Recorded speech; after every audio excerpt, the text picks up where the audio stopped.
Hi there, welcome to Active Intelligence. I'm Aaron Ironside, and I hope you'll spend the next half an hour with me as we take a look at some very important social issues from a variety of perspectives. The kinds of perspectives that, if you share them online, you could lose your job, if not your career. Well, that's what happened to Israel Folau, who will be the focus of today's Active Intelligence.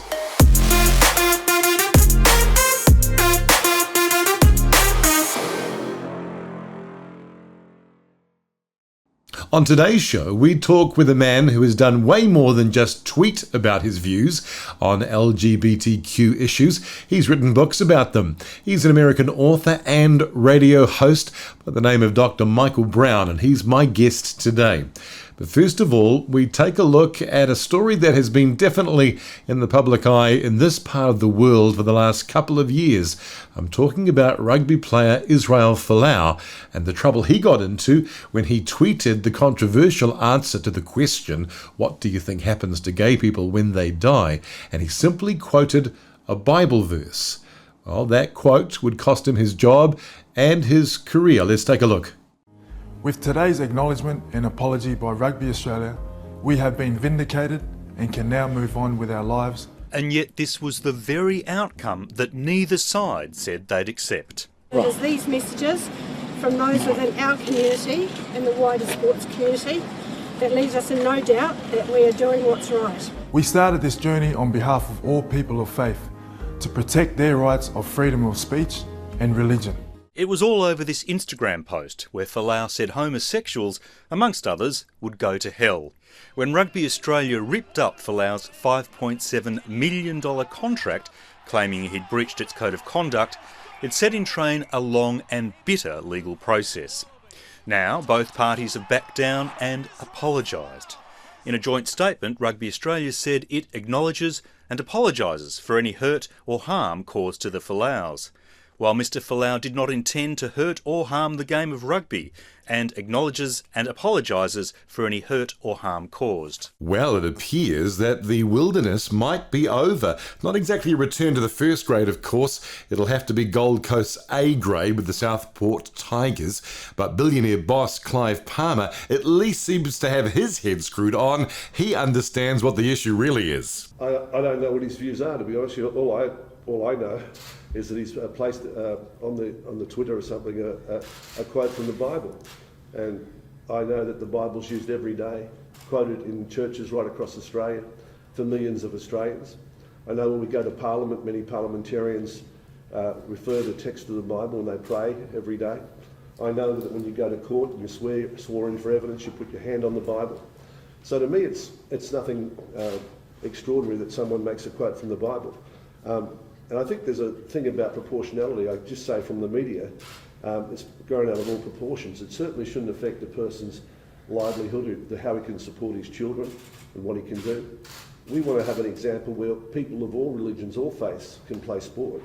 And we don't want to bring that sort of thing into sport, I don't think. Well, of course, it's absolutely ridiculous that you should lose your job simply for tweeting a Bible verse. That's incredible that that's the world in which we live. And there is a sense, of course, in which Israel won the battle but lost the war. I mean, he did get a payout from Rugby Australia. That's right and proper. They treated him poorly, but he's lost the war because he has effectively lost his rugby career in this part of the world and rugby league as well, for good measure. I mean, we were hoping he'd play for the St George Illawarra Dragons this year, but the NRL doesn't want anything to do with this, because that is the power of the cultural dynamics at play here. It's kind of odd, really, in one sense. A group that had often seen itself as victimised and bullied, the LGBTQ community, now have much more power in the culture than the faith community, who once upon a time were the moral watchdogs. They've kind of swapped seats. Although in some strange kind of way, the rainbow community is still pretending that they are the ones being victimised, when actually these days they do some of the victimising. So what was the big problem? I mean, there were so many people mentioned on that list in that Bible verse, but only one got offended. Well, of course, it is a group that has felt so victimized in our culture for so long. And I think it is important to put a human face to that, to remember that real people are hurt by these words. Here's gay activist Sally Rugg appearing on Australia's Q&A not long after this all broke out. How do they make me feel? They make me feel a bit sick. They make me feel tired. I feel confused as to why in 2019 we're having this sort of like esoteric discussion about whether it is really harmful for these words to just sort of be bandied about in our society. So that's Sally Rugg reminding us that real live human beings are in fact hurt by those words. And let's be honest, it was those kinds of words in the hands of real life bullies who hurt gay people out in public just not so long ago, within the course of my lifetime. Well, I'm glad we don't do that anymore, that we let people live. Unfortunately, it doesn't cut both ways. Now, unfortunately, those people of faith, those who have a conservative point of view, they're the ones, in a sense, who must hide in the closet. In fact, that is one of the quotes from my guest today, that those who were once in the closet would now like to put conservative people in that same closet. My guest today is an author, a broadcaster, and also a man who loves to share his Christian faith both in live and broadcast settings, and certainly is not remotely embarrassed to tweet things from the Bible. His website, in fact, is called Ask Dr. Brown. So we're going to do that. We're going to talk to Dr. Michael Brown from the US, and I asked him whether or not news of the Israel Folau case had made it all the way to North America. Yeah, I did follow it carefully, and I've checked to see what his status is now with a new league, of course. And it's the very reason that we began addressing these issues in 2004. It's not hatred for gays or lesbians. It's not some sense of self-righteousness, but rather a concern for an aggressive agenda that I began to say in 2004 that those who came out of the closet, so in their view, they're fighting for equality, freedom, for their relationships to be recognized like heterosexual relationships. Those who came out of the closet want to put us in the closet, those who hold to conservative Christian values. And it's not a battle that we started. In other words, we hold to what Scripture says about sexuality and morality and family, and have held to these values for thousands of years based on Scripture. But it's the activists that came knocking at our door, pushing curricula in our schools, pushing messaging on media, and then basically saying you do not have the right to differ. And if you do, you'll be branded a bigot, a homophobe, a hater. You'll be likened to Nazis and ISIS, etc. And when I began to address these things and said those who came out of the closet want to put us in the closet, I was roundly and soundly mocked for it. What are you talking about? No one wants to put you in the closet. You're crazy, man. You're just paranoid. After a number of years, it shifted, and the dialogue became, bigots like you belong in the closet. I'll take it one step further. A Christian attorney friend of mine involved in the front lines of cultural issues in America said, Mike, take it one step further. Those who once got arrested will want us arrested. Well, I said that on national Christian TV once, and I got blasted, websites mocking, attacking me for saying it. And then when Kim Davis, part of a woman in a conservative part of America, where like 75% of the state voted against redefining marriage, she, in conscience, refused to write a same-sex marriage certificate, and she was put in jail. And there was this national shout from liberals and activists, those on the left, yes, she's just like Islamic terrorists. She should be in jail. So it's no surprise to see what happened. It's sad. It's a sad statement on culture. And I don't know Israel Folau at all, but I imagine he cares about people, and he genuinely wants to see people come to know Jesus and be saved and forgiven. And this is the consequence. I've been asking questions for years now. Will this social media platform, will this book distributor ban the Bible next? Will this state want to outlaw it? Because we're basically being told you can't preach what's written in there. You can't state it publicly. There's some really interesting background to this particular story, because it turns out that Israel might have been targeted. It might in fact have been a trap that he fell into, because he had previously tweeted that he wasn't going to be supporting Australia's move towards same-sex marriage. So when the question came, what do you think happens to homosexual people when they die? Probably wasn't someone seeking spiritual counsel, but rather someone trying to trap him. Now, Israel's very good at spotting offensive plays on the field, but he certainly missed this one. He fell into a trap. Do we need to be more mindful now that we live in a world where people are, in fact, trying to catch us out? Yeah, well, Jesus sent his disciples out and said they should be wise as serpents and harmless as doves. So Paul also wrote we should be innocent when it comes to evil, but we should be mature in our thinking. So for me, this is the key. I recognize that there are many who identify as LGBT who've been deeply hurt by the church. They felt hated, they felt rejected, they've thought that they themselves were abominations, that God hated them, and there was no understanding of their struggles. There was the assumption you must have just chosen these wicked desires because you're a perverted person, rather than saying, wow, you've been struggling with this for years and years since you became conscious of sexual and romantic feelings. It must have been very difficult, or you've been struggling with these gender identity issues. How can we help you? So often they've been pushed away, and because of that, maybe suffered rejection from family, friends. So because of that, there's a tremendous sensitivity. We might call it a hypersensitivity, like if you have a sunburn and someone pats you on the shoulder, they didn't pat you hard, but it hurts because of the sensitivity. So for me, the key thing was this, that when I got burdened about the issues in 2004, I immediately began to pray for God's heart for the people.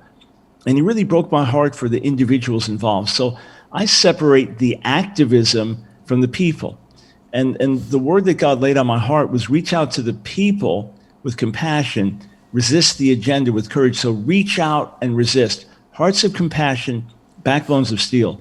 That means whenever I say anything about a social issue or answer something biblically, I'm thinking about that fragile 15-year-old who's struggling with same-sex attraction, who's feeling suicidal and depressed because he sees no future for himself if he can't change. He doesn't want to be celibate for the rest of his life. Whatever I say, I want to have that hurting person, that struggling person in mind. So therefore, we're going to speak the truth. We're going to speak the truth with love and with wisdom. And yes, sometimes people just innocently say, hey, look, this is like every other sin in the Bible. Why should I have to be so careful here or walk on eggshells? Well, the reason is because if someone commits adultery, they are making a willful choice to be unfaithful in their marriage. But if someone discovers at the age of 12 that they're attracted to the same sex, they didn't make a willful choice to have that attraction, and therefore there needs to be greater compassion in reaching out. So I imagine that again, not knowing Israel Folau, but having been through all of this, I don't know what kind of settlement he reached with the courts, and now playing in the league where he started, he said he's a devout Christian, he didn't want to hurt anyone. Perhaps sitting and talking with people from different perspectives, they could say, hey, by all means, don't back down for your message, but here's a way to say it where you can make sure everyone knows you're walking in love, you're not singling this out, but here's what Scripture says. So I applaud his boldness, I applaud his stand for Jesus, I applaud the fact that he says, hey, I'm just going to tell it like it is scripturally. But when you realize that a group of people are particularly hurting or suffering rejection, misunderstanding, sometimes it requires just a little extra wisdom, love, compassion as we do it. I think what you're really referring to there is that there is in fact a time and place for having these conversations, particularly around more controversial topics. We need to have an actual relationship perhaps with the person. When they're in the room, we certainly respond differently to them. We listen to their questions. We sense how they're responding to what we're saying. Online, of course, we don't get any of those cues. In fact, many of us have started to treat social media as if we all have our own show and the world is our audience and we're simply transmitting and broadcasting, thinking that we might be influencing people, but I'm not so sure that we really are. I think social media in that sense has been hijacked. Initially, of course, it was meant to be a place where you caught up with old friends, where you shared good news about things happening in your life. But now we want to be sharing our political and our religious views, and often it's leading to being unfriended rather than influencing people. Do we need to be more mindful about social media? Is it time for a big rethink about how we use social media? Yes, absolutely. It has really brought out the worst in us. I wrote an article not long ago saying, and they will know we are Christians by our hate. Reversing the words of that song, they'll know we're Christians by our love, and the words of Jesus, that the world will know that we're his disciples by the love we have one for another.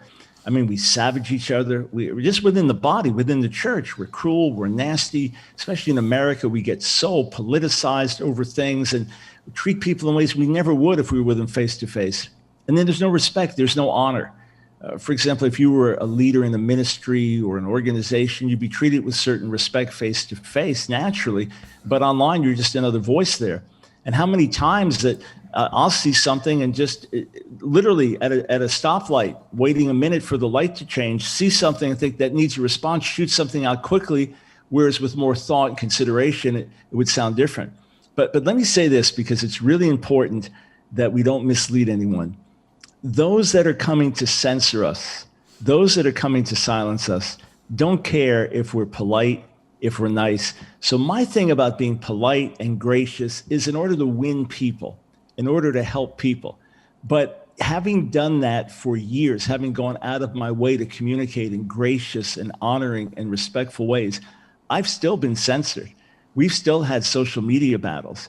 I've been blacklisted by some of the biggest organizations in America, Southern Poverty Law Center and the HRC Human Rights Campaign and GLAAD, the Gay and Lesbian Alliance Against Defamation. They've all censored me or put me on the various lists as a bigot and dangerous and all of this. And recently we've just seen Amazon, so the massive online bookseller and seller of other things, they removed a fine book by Ryan Anderson, PhD, solid intellectual, gracious writer called When Harry Became Sally. It carefully documents transgender issues. It's scientifically accurate. It's fairly written. Amazon pulled it. Just pulled it. They pulled all the books by Dr. Joseph Nicolosi, passed away a few years ago, Catholic himself, but he was a PhD or whatever his doctorate was in, licensed therapist, and he was one for years helping men with unwanted same-sex attraction that came to him looking for help, and he'd sit and talk with them and help them work these things through. Amazon pulled all of his books. So this is the ongoing censorship that we're dealing with. Others who've told their stories about coming out of homosexuality, just their own testimonies, they've been banned. Friends of mine have had Facebook pages removed because they simply talk about how their own lives have been changed and they've come out of homosexuality through the gospel. So yes, we're going to use wisdom, speak with compassion, love, and grace because we want to represent Jesus rightly and we want to reach people. At the same time, we recognize that there is a very dangerous cancel culture rising around the world. One of my friends in Australia has been documenting what's been happening in Victoria with the ban on so-called conversion therapy and where that could lead. So let us not make any mistake about it. There is a real effort to silence us, censor us, ban us, cancel us. I'm interested in your comments around this phrase, cancel culture. Only yesterday I was listening to an American left-wing commentator who was suggesting that the whole idea of cancel culture was an invention of the right who were clutching at straws, who were looking for things to complain about, and that in actual fact the examples of people or things being cancelled were so rare that the idea that cancel culture was a real problem was a huge exaggeration. So this is curious. On the one hand, you've got the left saying cancel culture perhaps isn't even that real, and on the right, that it's the new scourge of the planet. I mean, what is the truth about cancel culture? Well, I would say that it's convenient, willful blindness, because I could quote to people like Bill Maher, one of the most God-mocking, anti-religious people in America, famously so. He just went on a rant about cancel culture and the dangers of cancel culture on his TV show. How about Barry Weiss? She is a lesbian feminist from San Francisco, one of the most liberal cities in all of America. She worked with the New York Times and resigned because of the horrific atmosphere that was there. At the time, she said it's basically going to murder your career, that cancel culture is murderous. I'm actually writing a book about this now, and I have quote after quote after quote from people on the left. I mean, most recently, Dr. Seuss, the beloved children's author, 6 of his books have been canceled for alleged racist imagery. In his cartoon characters, everything is caricatured. Now Dr. Seuss is being canceled. I just saw a liberal comedian, late night host, someone that made a living off of bashing Donald Trump. And he's saying this whole rise in cancel culture is the best thing that Trump could ask for because it's so extreme, people are going to want him back. So voice after voice on the left is raising its voice. And here's what it's saying, that cancel culture is unforgiving, that there is no redemption in cancel culture, that something could happen in your life maybe 15 years earlier. Maybe you're 33 now, and when you were 18, you said something idiotic and stupid and regretful and didn't even realize that it was posted somewhere. Now it comes up to haunt you. You lose your career. Sarah Silverman, liberal Jewish comedian. I've seen some of her skits mocking Jesus. I mean, real bad stuff. Well, she did something about a decade ago where she appeared in what's called blackface, right? So she put on black on her face to look like a black person. It was just some skit she was doing, and then realized years later, that could be offensive. That could be hurtful to people. I regret doing it. She was about to get a role in a major movie and then last minute canceled. Why? Well, you did that 10 years ago. So liberal culture is waking up to it more and more. And those who deny it do it willingly, willfully. It could be the bubble they live in. It could be the world they live in. They think it doesn't exist. But here's the thing. Winston Churchill, this quote is attributed to him in different forms. Basically this, that appeasement is like feeding a crocodile and hoping it will eat you last. And what's happening is the cancel culture more and more and more is devouring itself. I'll give you another example. Germaine Greer, one of the most famous feminist icons in the world, and certainly one who would deplore my views as some patriarchal bigot, right? She's going to speak at the University of Cardiff a few years ago in Wales, and there's a movement to stop her. Why? Because she says a trans woman is not a woman, that if you are not a biological female, you're not really a female. And now there are more and more lesbian activists, even a whole book written called Female Erasure by lesbians, by feminists, by others. Again, people that would absolutely differ with my values, saying the whole transgender activist movement is destroying feminism and destroying the uniqueness of being female. And now they are getting canceled. There's even a term that's used to describe them. So the deal is this thing devours itself. And at some point, people will wake up to it. And here's the good news. We have a message that offers redemption and forgiveness, that says everybody blows it, everybody does wrong. Come to the cross, receive forgiveness. Where you need to make restitution, where there's repentance, you do it, and you move forward and lead a new life. So this cancel culture will destroy itself, and we have to stand up with a glorious, better message. I can't help but think that one of the things that is common to all those stories is that they were people who had a lot to cancel. Ordinary people don't seem to be the victims of cancel culture because we don't have a lot to cancel.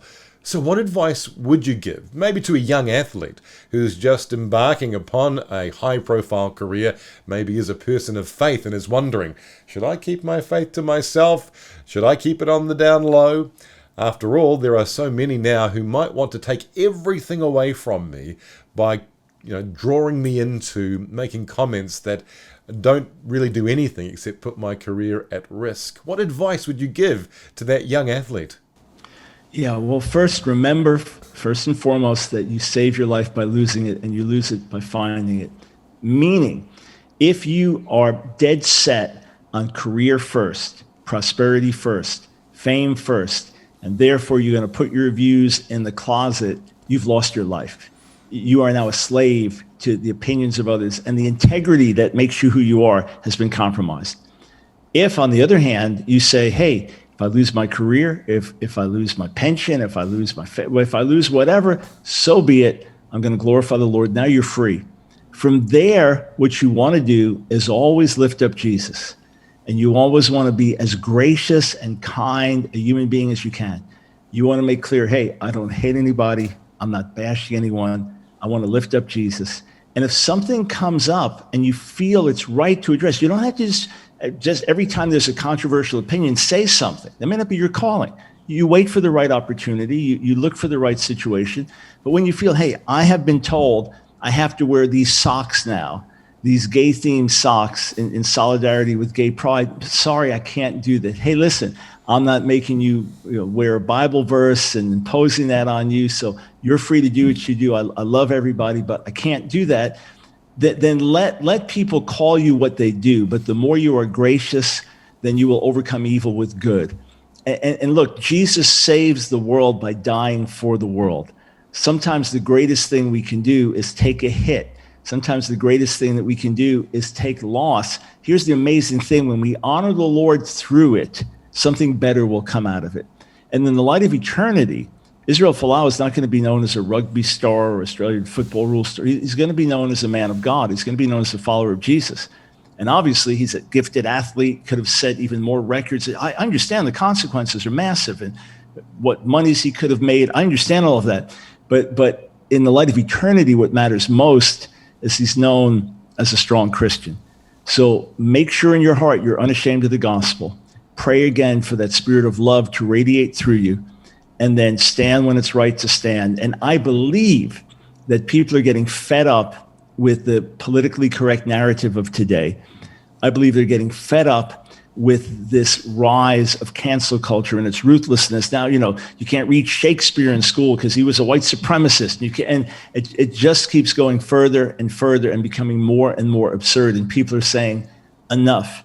And if you'll stand up, do what's right, honor the Lord, he'll smile on you. And that's the key thing you need to know. If I have the smile of God, I have everything. Well, it seems that cancel culture might in fact be a real thing, but perhaps only a real risk for those who have something to lose. But the rest of us probably need to take a cue from that we live in a world that's more interested in catching us out than listening to what we have to say, if we happen to have a more conservative point of view or some kind of faith, although in particular it seems that the Christian faith is often the one singled out for special treatment and others get a bit of a pass. I'm not sure what we're to do about this, except learn perhaps that we can no longer just fire at will when it comes to social media posts. We need to stop and think, is this the hill to die on? Because this tweet, this post, this meme, it might cost me a lot more than just somebody unfriending me. And am I willing to pay that cost? If you are, more power to you. If you want to put it all on the line, you're more than welcome. But I think sometimes we're putting it on the line unnecessarily. And I think we need to pay more attention to how our posts and our tweets are being received. Is it true that we're actually influencing anybody? Or are we just annoying and making our friends not our friends anymore? They don't want to engage with us. Unfortunately, I think this is happening, and it's creating, of course, an echo chamber where the only points of view we ever see are the ones we agree with. However, we can't have it be that simply posting a point of view, a thought, let alone a thought from one of the most read books of all time, could be the reason that you lose your job and your career. Unfortunately, in the real world, there is no court of appeal. At least if you get a conviction in a regular court, you can take it up the chain. I'm not sure who we're supposed to go to. I'm not sure Mark Zuckerberg cares to know that I'd like to lodge an appeal. So we're going to have to do a lot more work at the beginning to try and avoid unnecessary trouble. But you know what? Maybe some of the trouble is unavoidable. In which case, it's time for us to learn to live with that, to face that, to be ready to receive the heat that comes from having unpopular points of view. Because the alternative is unbearable. That's a world in which only one story dominates, where only one set of ideas is allowed to be entertained. And friends, in that world, things go crazy pretty fast. In a vital and vibrant democracy, we need a free exchange of ideas, even if we hate the idea that we're hearing. That isn't a good enough reason to cancel someone. Well, I hope you've found this an interesting broadcast. If you'd like to get in touch, activeintelligence.nz is the website, and you can find this episode and others We'll catch you next time on Active Intelligence.